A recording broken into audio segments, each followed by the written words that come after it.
Have you ever thought to yourself, man, all of this technology evolution and AI evolution is a little bit overwhelming because things are changing at a rapid speed? And then you wonder, how am I going to stay relevant as an employee? Or how do I, as a business owner and a content creator, adopt some of these tools so I can actually have more time to live my life instead of live to work? Then you'll want to tune into this episode as Chief AI Officer Karl Yeh shares his insights. Let's dive in. Welcome back to another episode of The Leader Within. Today, I'm excited to introduce Karl Yeh, Chief AI Officer and co-founder of 0260.ai. Karl is an AI strategist and operator helping businesses realize the tangible benefits of artificial intelligence. He has led AI adoption from enterprises to startups through education, strategy, and implementation. He also has a background in building businesses, demand generation, as well as a passion for content creation. Given his experience, I'm excited to have him share his insights with you. Well, welcome, Karl. So you've developed quite a diverse skill set, from digital marketing to communication, being a content creator yourself, and then the impact of AI on businesses. So can you give us a rundown on what has actually helped you been successful across all these domains? I think just every single one of these things has its own story, but for me, it's always at the very heart of everything. I'm a builder. I like to build things, and whatever the opportunity present, whether it's starting my own business, whether it's being a content creator, any of those other positions and careers I've had, every single one of those places I've had to build programs, build teams, build brand new functions. And that's really the heart of it, is that I kind of understood who I am, what I like to do, and where I'm really good at. And that's the ability to build. And so usually the positions that I take or where I go, it's the ability to do that and the ability to, I guess, refine and really be passionate about what I'm building. But there has to be a build or create component to it. That's great self-awareness to have, right? Because if you didn't have that and then you ended up in a position that didn't allow you to utilize that curiosity, that passion, that strength, then you'd be miserable. And so from your perspective, because building anything can be extremely difficult in the initial stages where you have to have patience around the outcome and the results, right? You have to have urgency around how you execute, but patience around results and outcomes. How have you developed that muscle as you've gone through multiple projects and building multiple YouTube channels as well? Yeah. It's really interesting. The one place I actually learned that was right out of high school. I got a door-to-door sales job, and I would say, I don't know, 4 months, 6 months, I can't remember. But the one thing that taught me was consistency, and maybe it's a incorrect sales technique, but one thing they taught you was I think what they called it, the 8 and 12s, and then they have a sales process. But one thing that really stuck was that you have to work your hours. So essentially you get on the field around 12 and you don't leave until 8. And because most people aren't home, you essentially knock door to door to door to door to door, and you're doing it. Most of your sales actually doesn't come until between 6 and 8, when people are home or getting home. Now, that taught me to be consistent, because what they taught you was that you have to get rid of all the no's before you get to the yeses. And that kind of applied to really anything that I started doing, like, say, for example, content creation, and that's part of the premise. A little bit of that mentality of consistency definitely goes into the content creation part, because a lot of, let's say, YouTubers or a lot of podcasters, whenever you start, you're not going to get the millions of audiences, millions of watch hours, millions of listeners. Everybody starts from zero. And so unless you're a celebrity, which you already bring an audience with you, but for most people, you have to be consistent.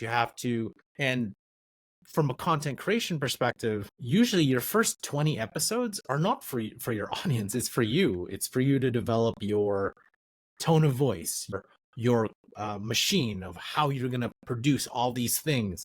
Maybe what you're talking about kind of doesn't resonate with you. It's like, yeah, I don't like talking about this stuff. So even your first 20 episodes, that doesn't, it's not really, you're not really set and you haven't really established yourself.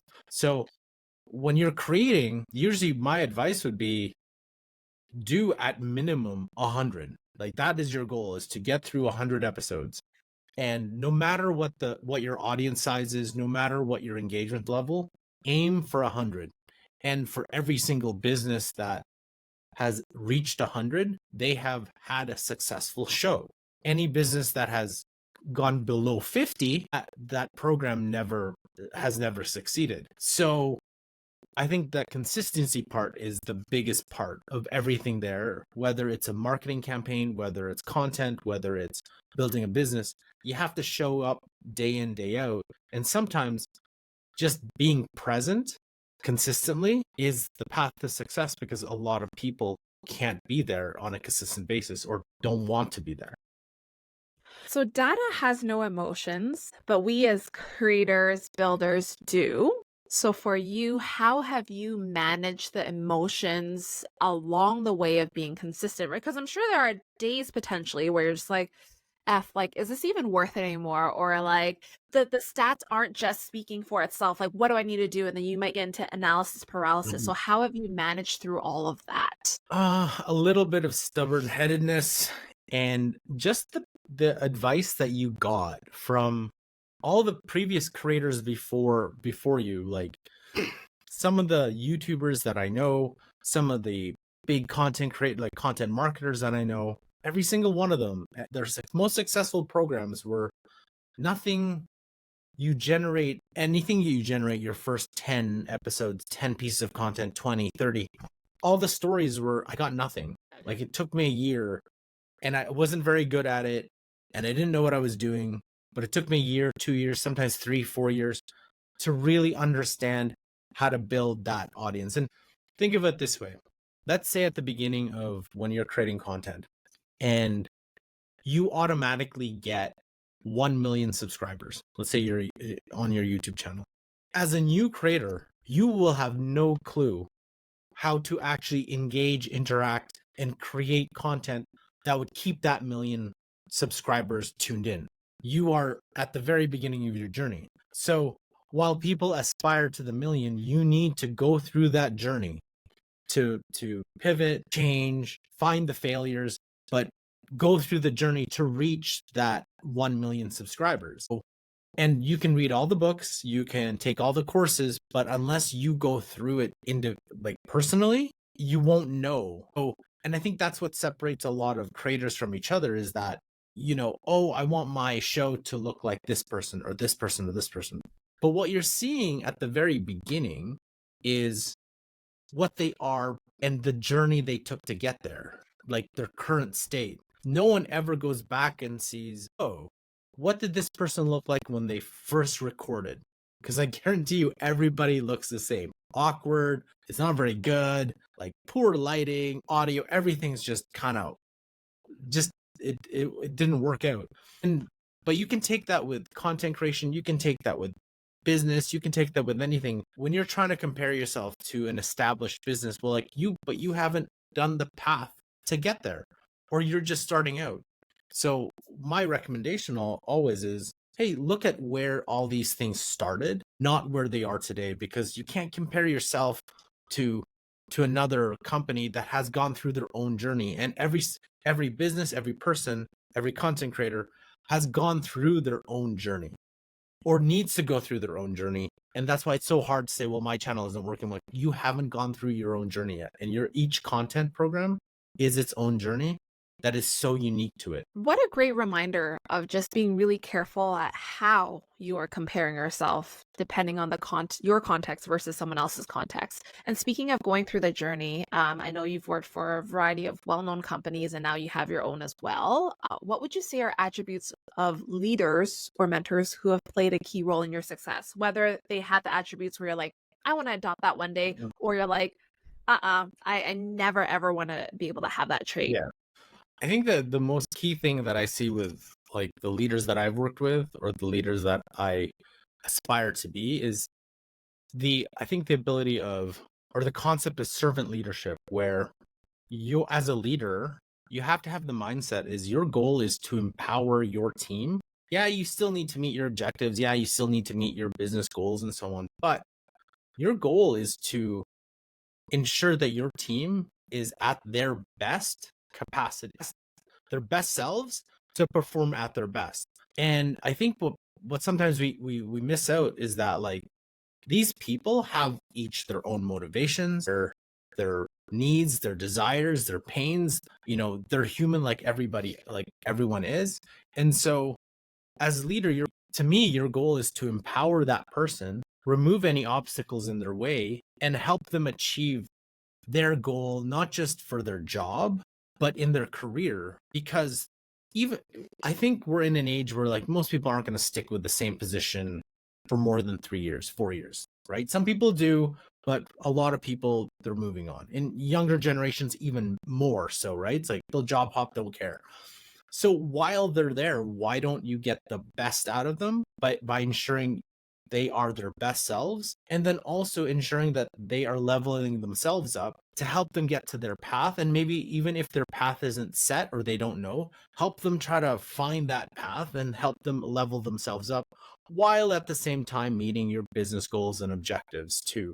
And so to me, that is the type of leader I want to be, I continue to aspire to be, because I think that the people expect you to be that, and I feel that that's how you get to for your employees to be their best selves, is to be that servant for them. Appreciate that call out, because I think a lot of leaders forget that when you create win-win situations like that, where again, you're getting the best out of the people, but you're also giving the best that you can so that they can kind of use it as a springboard and then move forward, whether it's internally or externally, you're going to get more out of that short period by doing that than if you're just like, well, if they're going to be here for a short period anyways, then why bother, right? But like the cost of absenteeism or the cost of a lack of engagement on your customers and your products, etc., is actually really high. So I love your approach to that. And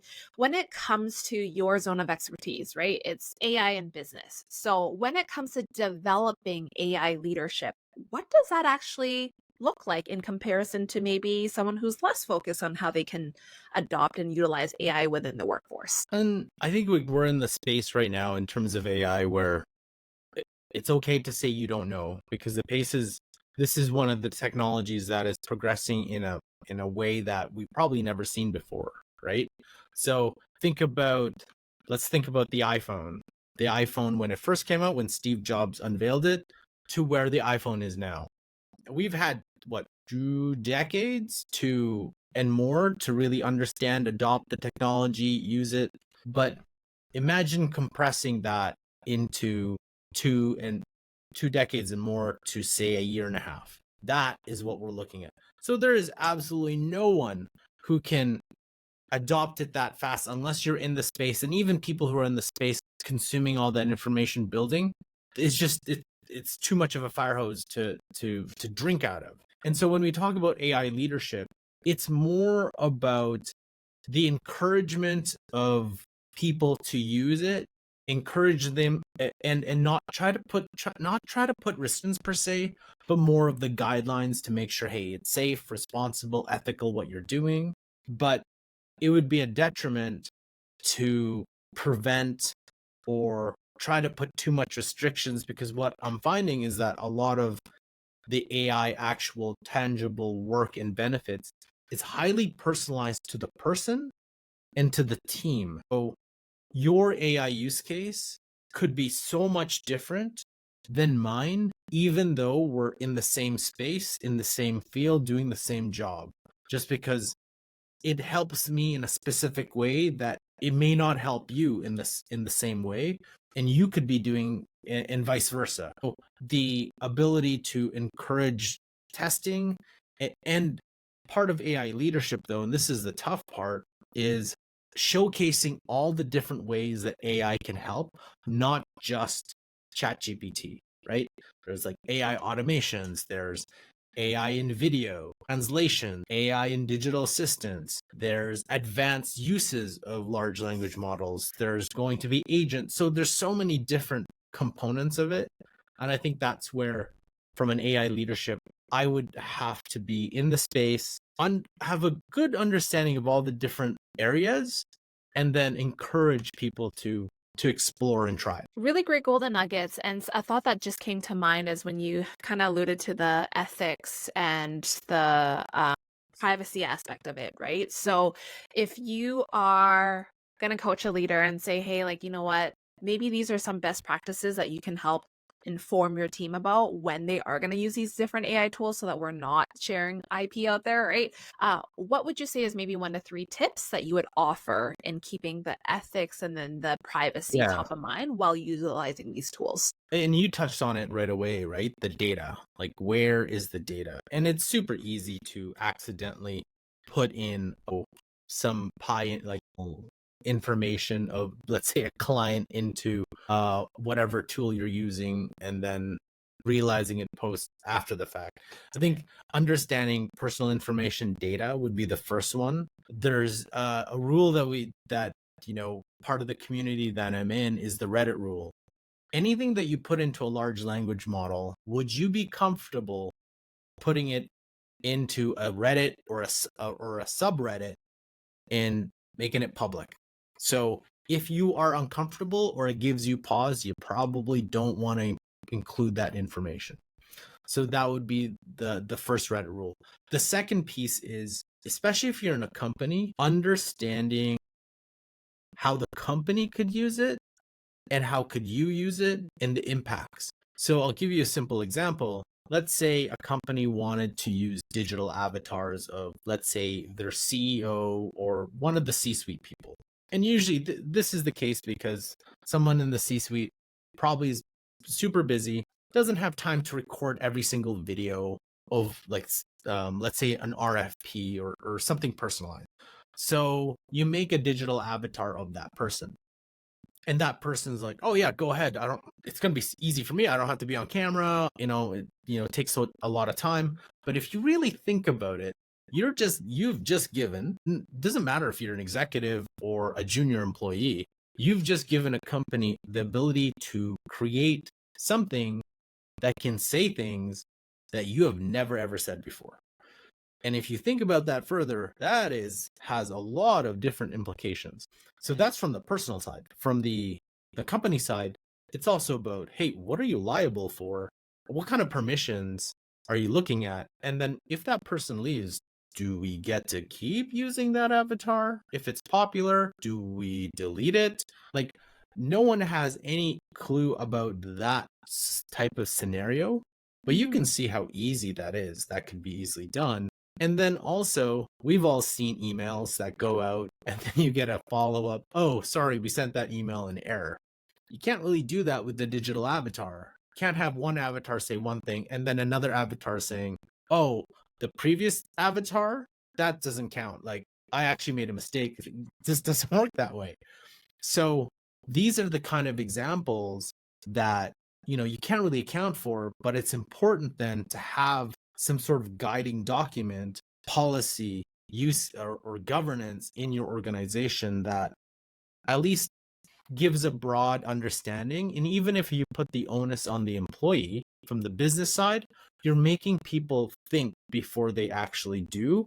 And there's something that covers this space as it progresses, and then you can add to it. But it's key to have that type of document, and you can find different templates and so on, but just something to guide your employees and have that conversation with them. Really great insights on that. And I think part of adopting AI related tools within an enterprise, I would imagine one of the things you might encounter is like, but I feel really bad for replacing people when in fact Mhm. it's not meant to actually replace someone. It's meant to replace some of the redundant tasks, right? That they're spending way more time that they could then be focusing on impactful work. So, from your perspective, as you help different enterprises adopt the tools that are necessary for them to execute on their business strategy, what would you say is one of the biggest challenges you've encountered, and how have you kind of helped them through that? I think that it's actually not about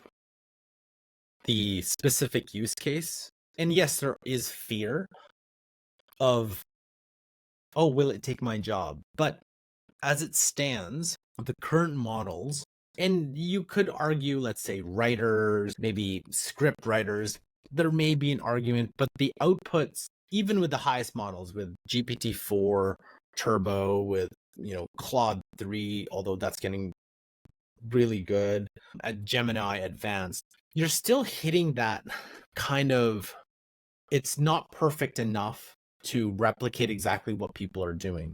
I think that the bigger challenge, though, for me is that getting people to integrate the use case of AI into their workflow, into their daily workflow or use case. And I think it goes back to there's a gap between people who use AI regularly and those who don't. And that gap is growing bigger. And I think there's I think three really big reasons for it. The first reason is that all the AI companies, or the big tech companies who are in the space, they are in an arms race. So they're trying to release models as fast as they can.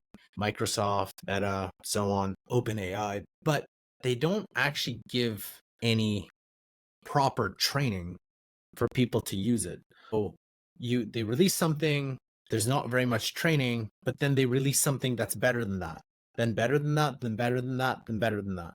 So it's hard enough for people to understand how to use one thing, but now the people who, and unfortunately the people who use it every day, they're leveling their skills up, because to be able to use the next model, you have to have some base knowledge of the previous version.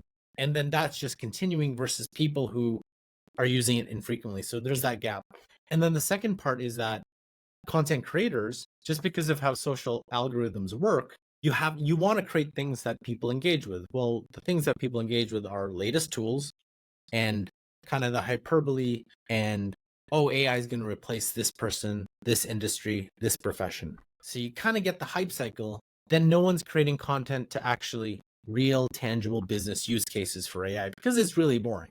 AI automation, some how to implement digital assistants, those in the AI space, that's not exciting anymore. It was exciting, but getting into the nitty gritty, that's kind of boring stuff. But then now you've got people who don't know, who are just trying to survive.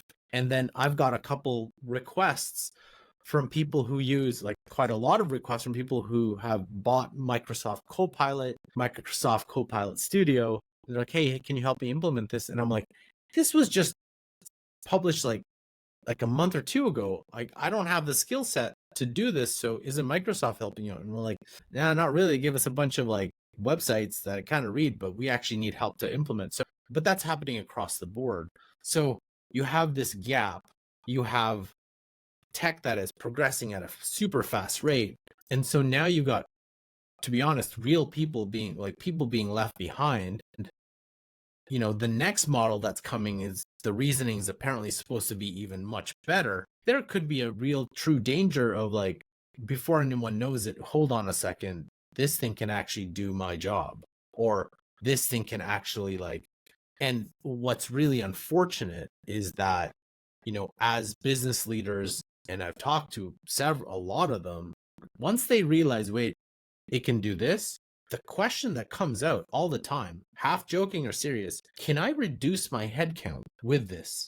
A lot of businesses don't realize that yet, but once you actually show them the real, true power of what this can do, that's usually one of the first three things that comes into their head, which is a little scary for the people who aren't using it regularly. That struck a nerve in me in terms of doing things in a humane way, right? And so if you want to be part of the team that potentially stays on staff, what would you say are maybe 1 to 3 attributes that they need to be able to not fully be replaced by AI, just based on the context that you just shared, Yeah. right? As people think about reducing their Yeah. workforce. And so, the first thing is a lot of people, like, there's a lot of hype saying, oh, AI is not going to replace your job today. Like, no sane business person is just going to be like, yeah, I'm going to get rid of our whole accounting team and I'm going to let Gemini Advanced run it and I'll have one person run it. It's not going to happen. It would be crazy if you did. But that 7, do you really need 7? Maybe you only need 5. So maybe those 7 keep their jobs, but let's say leave. Those 2 positions may not be filled. And so what I guess, like, from what I'm saying is, for the people who want to be part of continue, it's hard to say even keep their jobs, but it's really important now to get educated and to really either get your company to educate or you go out and educate, go out and try and really understand the space. Maybe you don't know every single tools, but yeah, take a prompting class, understand it, understand how to use it, and keep an eye on that space because it's changing so fast. But at least you have the skill set to adapt and to understand where things are going. Because if you don't, or if you don't use it regularly, this time the potential to switch is pretty quick. And there was I think there was a clip where they showed Sam Altman, who is the CEO of OpenAI. He was talking about, they made a bet in their internal WhatsApp group. It's like, when is the first one person, $1 billion valued company? And that also gets you thinking a lot of, and maybe you can turn it around in that, oh, maybe as an employee, there's an opportunity for you to now be able to, you have enough of the understanding around AI because you use it.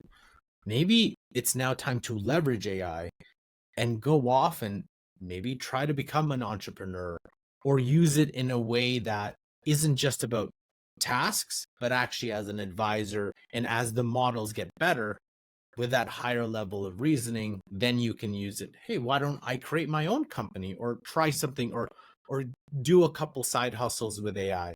And I think that's, to me, that's important because then you're using it regularly and you're relevant in the space as it progresses. And as one of the experts, I would say, in this space, right, because you're constantly on top of it, what would you say are maybe the top 3 tools that you've adopted from an AI tool perspective that has really helped you with business and content creation that you're like, hey, like, you know Yeah. what, sponsor me if Yeah. you could, kind of thing? And you know what's funny about when you say expert? First of all, I don't consider myself expert because I don't think anyone is an expert unless you're actually building the models. But even, like, I think, like, for me, AI, you put a lot of hours into it, researching and so on. But I think this is where it's okay. It's easy to just jump in and start learning about, because of how fast it is. No one's really an expert, like maybe a couple steps ahead, but then, I might go on a 1 week vacation and then that same person could be 3 steps ahead because of how that changes.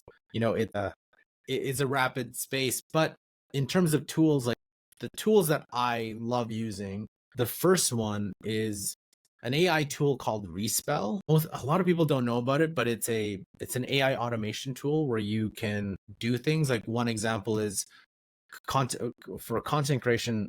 You always have the problem of repurposing. So repurpose a podcast to a blog post, get your social posts.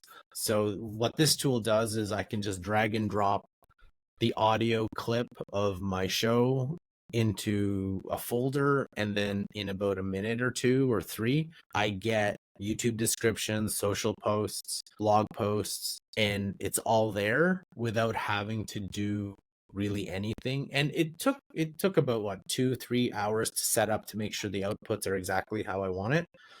But something like that. So that would be my first one. The second tool I love is Perplexity. It is literally replaced Google search for me, just because I don't have to worry about I don't have to look at the ads. Check that. There are still some pieces of Google that I may check once in a while. It does a very good job of, if I want to go to a specific site or a specific brand, it'll get me there a little bit faster than Perplexity. But for anything research wise, yeah, that I've already surpassed. Like I haven't even used Google for the past couple, I think 2 months outside of a look at Google Maps for something. And then the third tool that I, for me is in ChatGPT, but actually more specifically because I'm a Plus user, you're able to build these custom GPTs for any business out there or potential business owner. This is what I recommend to you. If you do nothing else with AI, don't do Respell, don't anything. Get yourself a ChatGPT Plus account. It's $20 a month, the best $20 you'll spend. Go to a custom GPT and build yourself what I like to call a business copilot. Feed it in your data, feed it in what your business does, and it now is your business AI advisor, your mentor, could be your mentor, could be your, I don't know, it could be your marketer too, but it is your essential business advisor for anything you do, from whether it's how to deal with customers, how to do business development, how to create new assessments or whatever tools you need for your business. It has the possibility. And if you can think about it, imagine a very, very powerful AI tool that you can access at any time that can give you advice on how to grow and manage your business. $20 a month is well worth it. So that would be, to me, those are the 3 top tools that I use. For sharing the tools I use. I've actually used Perplexity in the past too, and I'm like, it saves me so much more time than trying to go through everything on Google, right? Of course, there's moments like you said where you'll go like check further yourself if you want to. And as we slowly wrap up our conversation, what would you say is the first thing that comes to mind for the following? What does it take to unleash the potential of individuals or organizations? This one would be, for me, would be resilience. The ability to pick yourself up when something doesn't go right, or you get not approved for something, or you fail at a project, or you get dressed down by a superior or something like that. I think the ability to, and think of it not as a failure, or not, think of it just as you need to go through it. So you need to have these learning experiences to get your success. So I think the resilience part is huge. Appreciate that. And my last question to you is, what is one thing you're working on that you're excited about? Yeah, definitely just my business, like for 0 to 60.ai, and just helping businesses really understand how to use AI and try to go beyond the hype that's kind of out there, all the advanced tools. Just, hey, how do I get 40% more efficient in our business, which sounds boring, but actually makes a big difference in connecting to what your goals are. Well, I'm excited to continue to see your content because you're super active on LinkedIn and YouTube. Like that's mainly where I follow you. And, yeah, thank you again for sharing your insights. And to everyone else that's tuned into another episode, thank you so much for your time and attention. It means more to me than you'll know. And I can't wait to stay in touch with you on my next episode. Till then, stay safe.